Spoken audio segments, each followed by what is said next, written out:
দক্ষিণী সিনেমার জনপ্রিয় তারকা জুটি রাশমিকা মান্দানা ও বিজয়ের বিয়ের রেশ কাটতে না কাটতেই এবার আলোচনায় তাদের ভবিষ্যৎ পরিকল্পনা। সম্প্রতি রাজস্থানের উদয়পুরে জমকলা আয়োজনে 7 পাক ঘোরার পর এবার মা হওয়ার ইচ্ছা প্রকাশ করেছেন রাশমিকা।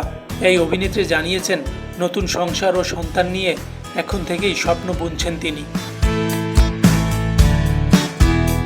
বিয়ের পর সংবাদ মাধ্যমের মুখোমুখি হয়ে নিজের এমন অনুভূতির কথা ভাগ করে নেন রাশমিকা।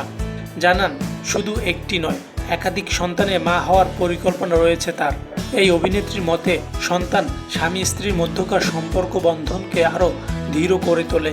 তাই মা হওয়ার পর সন্তানের নিরাপত্তাই হবে তার জীবনের সবচেয়ে বড় অগ্রাধিকার।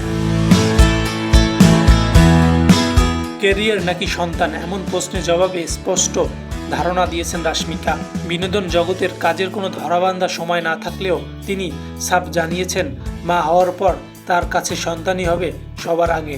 সন্তানের সুন্দর ভবিষ্যতের জন্য যে কোনো ত্যাগ স্বীকার করতেও প্রস্তুত তিনি।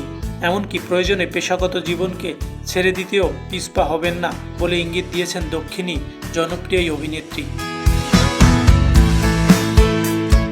দীর্ঘদিন প্রেমের পর সম্প্রতি বিজয়ের সঙ্গে বাগদান ও বিয়ের আনুষ্ঠানিকতা সম্পন্ন করেন রাশমিকা মান্দানা। তাই বর্তমানে আলোচিত এই তারকা দম্পতির ব্যক্তি জীবন ও ক্যারিয়ার ভারসাম্য নিয়ে ভক্তদের মাঝে তৈরি হয়েছে ব্যাপক আগ্রহ।